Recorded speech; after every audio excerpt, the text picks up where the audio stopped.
자, 홍준표 결국 이거였느냐? 이재명이 총리 던지면 덥석 물 것인가? 제가 오늘 이 낮에 혼술 시간에 전해드린 이야기죠. 그 내용을 먼저 간략하게 설명을 드리고 그 이후에 일어난 상황들을 정리를 하겠습니다. 일단 오늘 뉴스원이 보도를 했고 그리고 다른 언론들도 추가 취재를 해서 이것을 또 받아서 썼습니다. 핵심 내용은 이거죠.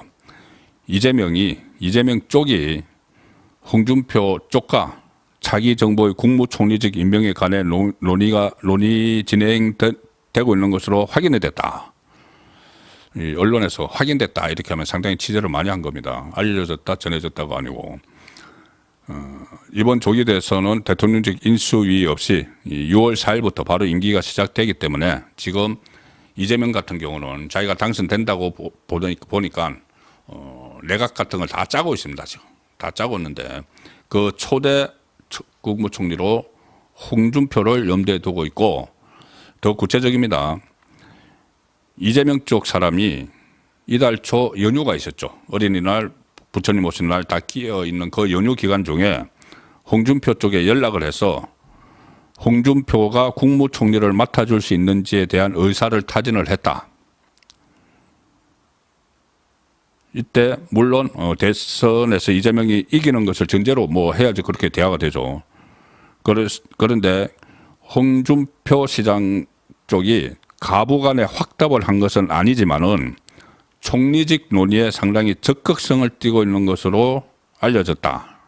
이렇게 보도가 됐습니다. 그리고 다른 언론에서도 보도를 했고 또 그 시점은 바로 그 홍준표 전 시장이 양강전에 올라가지 못했죠. 4강전을 경선에서 4강전을 하다가 김문수, 한동훈, 안철수, 홍준표 이렇게 4강전을 하다가 양강을 두 사람을 뽑는데 올라가지 못하고 탈락을 했죠. 이 김문수와 한동훈이 올라가고 그때 정계 은퇴 선언을 했습니다. 정계 은퇴 선언을 하고 또 심지어 국민의힘에서 탈당하겠다고 선언을 하고 미국 가겠다고 이야기를 했죠. 29일 날짜인 4월 말에. 그런데 그로부터 한 일주일 정도 있다가 그 연휴 기간에 그런 제안이 간 겁니다. 홍준표가 이제 경선에서 떨어지고 탈당을 하고 정계 은퇴하겠다고 하니까는 이재명의 밀사가 가서 총리직을 제안을 했다는 것이죠. 그런데 거기에 확답은 안 했지만은 상당히 적극성을 띄었다. 그래서 이걸 그 이후에 일어난 이재명과 홍준표의 말을 보면은 이게 마치 진짜 뭐가 있는 것처럼 계속 보였다는 겁니다. 먼저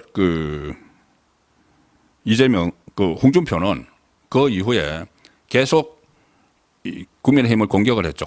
국민의힘 공격 2번이나 탄핵당한 데 대해서 무슨 그 탄핵당한 정당이고 또 그때 한독수 후보로 이제 후보 교체론이 일어났을 때 아주 그냥 국민의힘 저거 뭐 정당이 아니다는 식으로 막 질타를 했습니다. 마치 이제 정을 때리는 것처럼 그렇게 막 질타를 공격을 했죠. 그때 이재명이 지방 유세를 다니면서 의미심장한 말들을 쏟아냈습니다.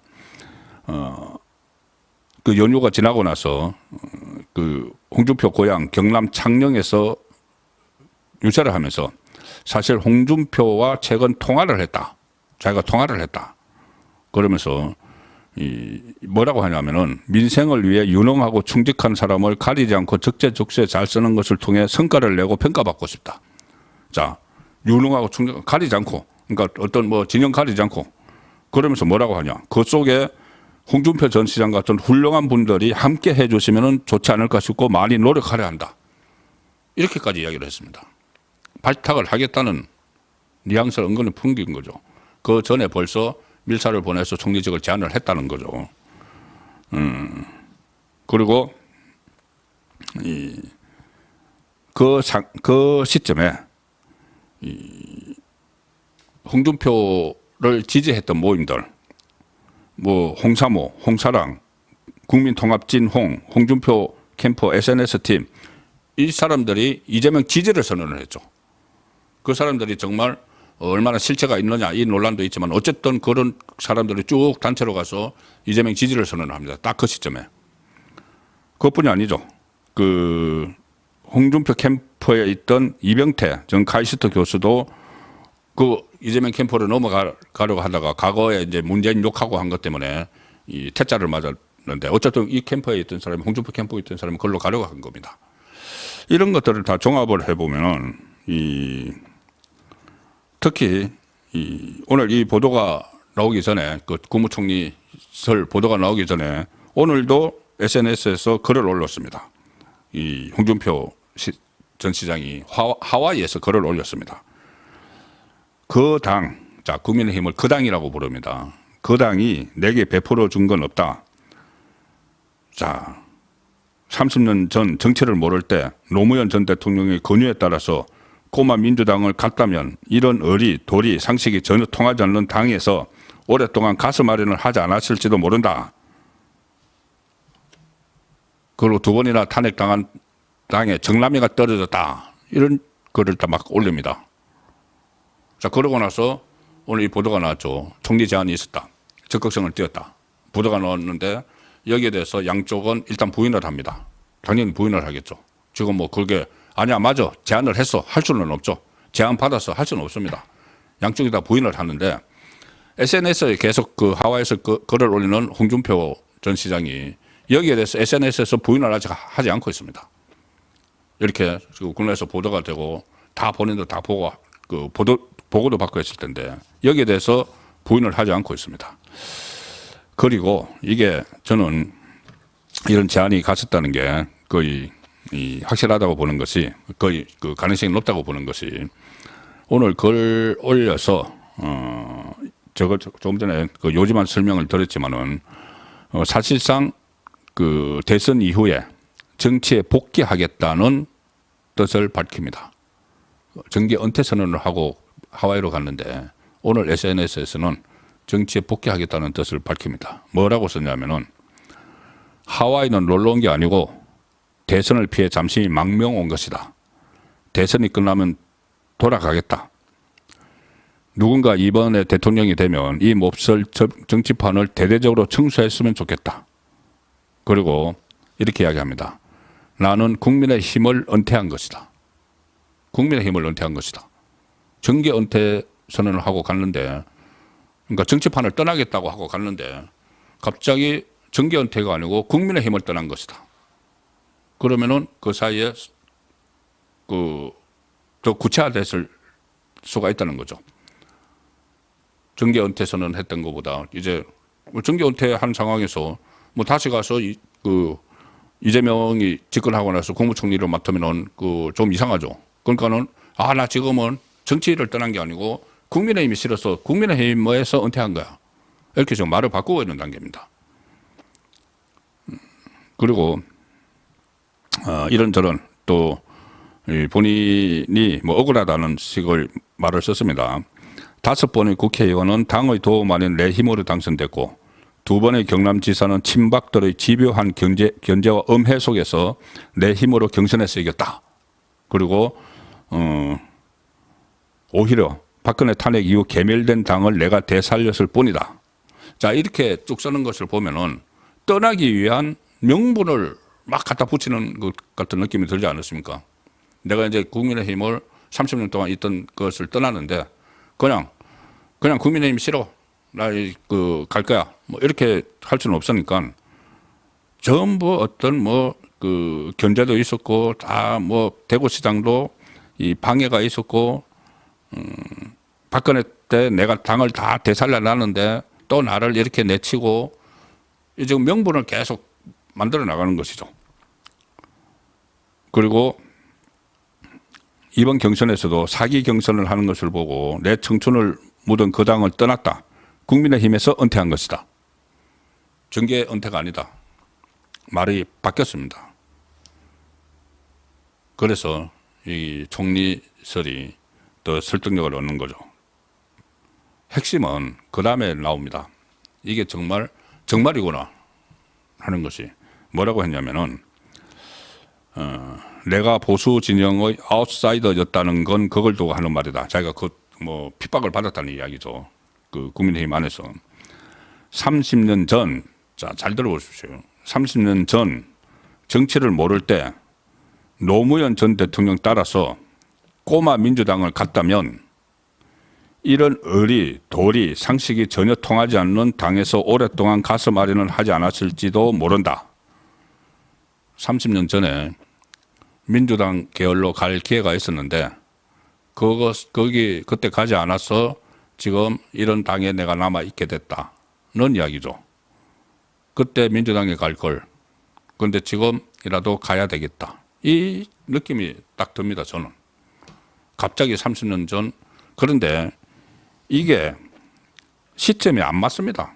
저도 그때 그 한창 정치부 기자 하면서 취재를 했는데 시점이 안 맞는 것이 뭐냐 하면은 이게 꼬마 민주당 노무현 전 대통령을 따라서 간다. 이 1990년에 3당 통합이 있었죠. 그때 당시 노태우 대통령이 이끌던 민정당, 총재로 이끌던 민정당, 그리고 이 김종필 총재가 있던 이 신민주공화당, 그리고 이 YS 김영삼 총재가 이끌던 이 통일민주당 이렇게 있었죠. 그래서 이제 3당 통합을 했습니다. 3당 통합을 했는데 통일민주당에 있던 노무현을 비롯해서 몇 사람이 그러니까 보수 쪽과 같이 통합을 하는데 반발을 해서 나왔죠.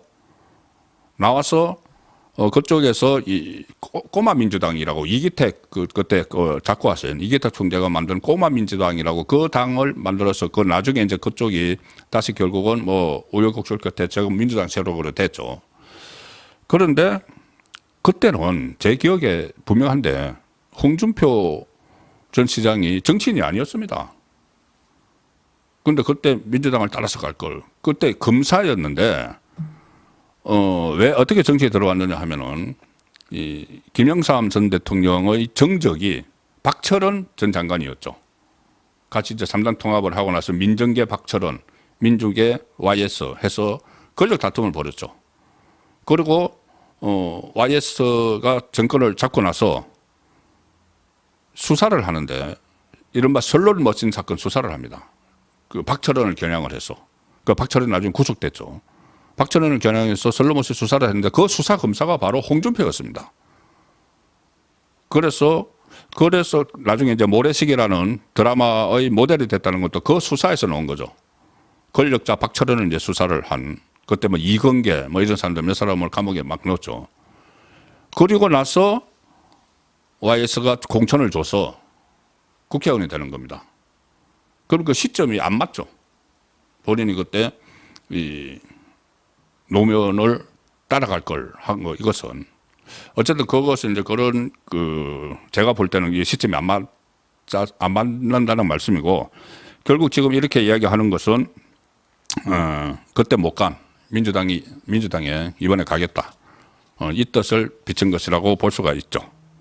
자 그래서 사실 홍준표는 이번 대선에서 좀 역전을 하고 좀 추격을 하는데 필요한 인물입니다. 그냥 이렇게 그냥 본인이 지금 발끈해서 그때도 윤석열 전 대통령에게 후보 자리를 내줄 때도 그때 당원 투표에서 졌죠. 그리고 이번도 책임 당원이 50% 들어오는 데서 또 한동훈에게 밀렸습니다. 그러니까 외부인에게 이제 밀렸다. 그래서 본인이 지금 발끈한 측면이 있는데 그냥 실제로 이게 뭐 국무총리 밀락이 있었는지 그것은 100% 확인된 건 아니지만은 지금 그런 가능성이 상당히 높죠. 지금 이야기하는 것이나 이런 거 보면은 그렇다면은 한번 진위를 봐야 됩니다. 진위를 한번 살펴보고 이게 진짜인가? 만약에 그렇게 돼서 뭐 나중에라도 뭐 막판에 뭐 이재명 지지 선언을 한다든가 뭐 그래야지 나중에 국무총리를 갈 수가 있겠죠. 자 그러면은 또 곤란해지니까 그리고 홍준표가 선거를 도우면은 도움이 되죠. 실제로 도움이 되죠. 홍준표 후보 전 시장에게도 젊은 층을 중심으로 팬덤이 있습니다. 자 그렇기 때문에 김문수 후보가 어떤 조치를 취했느냐 하면은 홍준표 전 대구시장이 있는 이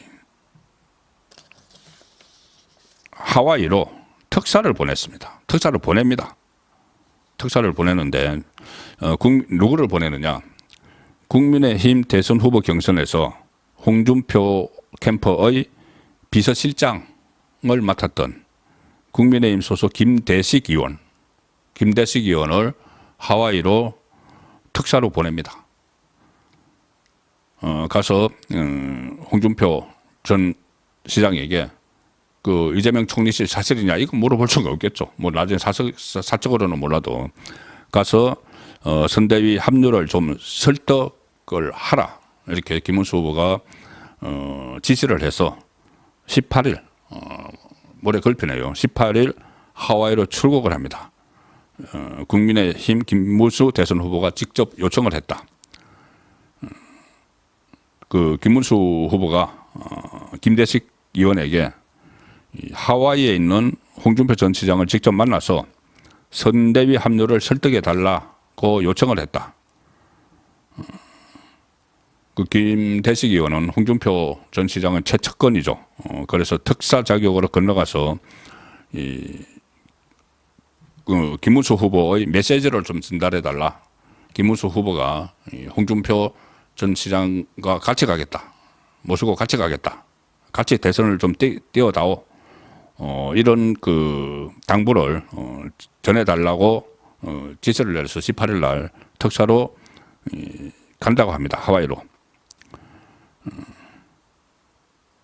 한번 그 김문수 후보가 이 상임선대위원장을 제안을 해서 수락을 했다는 보도가 나왔는데 바로 홍준표 전 시장이 그것을 부인을 하고 미국으로 가버렸죠.